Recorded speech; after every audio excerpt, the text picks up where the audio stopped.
So let's just be serious for a minute here. If you're actually going to use that power of attorney in a way that's going to benefit you, then you're not fulfilling your duties as a fiduciary.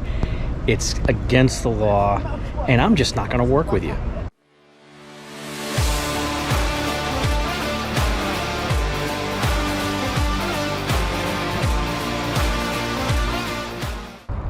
Hi, Jeff Mersace, the Plain English Attorney, and we are continuing to come to you from exotic locations to talk about estate and Medicaid and other types of planning. So I am here actually in downtown Providence, Rhode Island. We're on the bay. We're going to end up going over to Newport, taking the ferry, so we'll get you some good shots that way. But the topic today, we're going to talk about planning when someone is already incapacitated. And I just want to give a shout out to Frank Bruno, who had this as a topic for his channel. And the outcome is, well, really, if a person is incapacitated, they can't make their own plan. But what if you have exactly the right kind of power of attorney? Can now suddenly your power of attorney agent put together your plan, particularly when it comes to Medicaid planning? This could be crucial to saving someone's assets while still qualifying for Medicaid.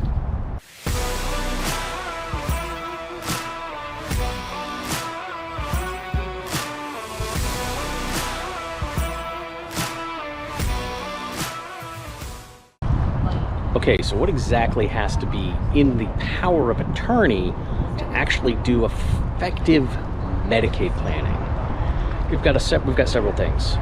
Number one, you need to make sure there are extremely strong gifting provisions in the power of attorney that lets your agent give gifts. Now, the way we structure it for our firm, they're allowed to only give to family members or people in their estate plan up to the maximum federal gift tax limit. That's very common. But we also put very clearly that the agent is allowed to do more than that limit when it comes to things like Medicaid and other benefit planning. So you have to have that in there if you're going to be able to make the requisite transfers to really do some good, strong Medicaid planning. All right, so on this trip to Rhode Island, I'm hanging out with my cousin Michael, and we're going to be going over to Newport soon on the ferry. So say hi, Michael. Hi, Michael. We'll catch you in a minute.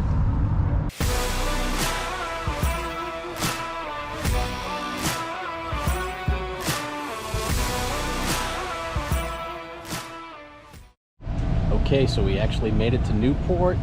I would have done some filming on the boat, but it was kind of crowded and very, very windy, but it was nice.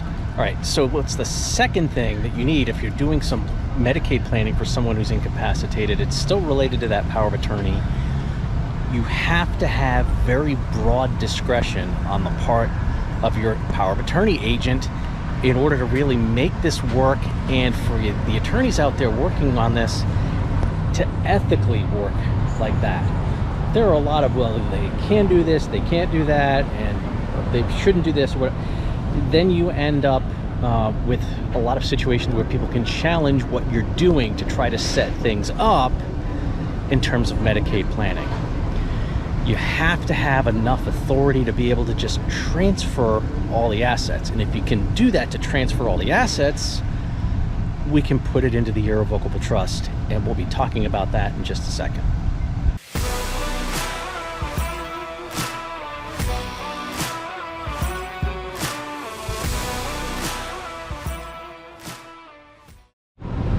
Okay, now the third thing that you need to do, now that you've got the power of attorney, you've got all of those gifting provisions, you're able to move stuff, set up an irrevocable trust, and you move the assets into the trust, either directly, or there are some very creative things that you can get a certified Medicaid planner to help with to move things around. Thing is, if you put that money in directly, there's that 5-year look back period. Those gifts count.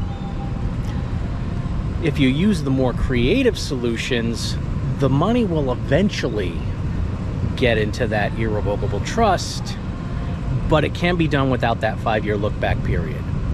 I don't want to get into that. That could be a whole other video series, but more importantly, it's something that someone like a certified Medicaid planner or an attorney who's been doing Medicaid planning for a long time and they are creative, they can get it in there. So let's just be serious for a minute here. If you're actually going to use that power of attorney in a way that's going to benefit you, then you're not fulfilling your duties as a fiduciary. It's against the law, and I'm just not going to work with you.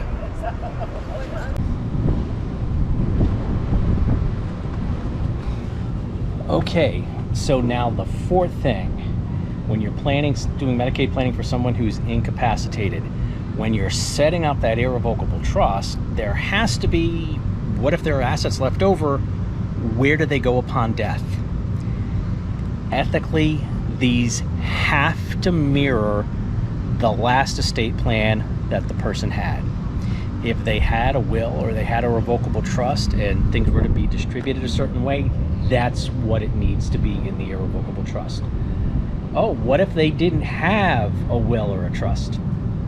Then those distribution provisions upon death really have to be what state law says happens when someone passes on without a will or any kind of estate plan. And this ends up happening all the time. As we start the process, I explain this, we use the power of attorney, we're getting the drafts of the trust put together.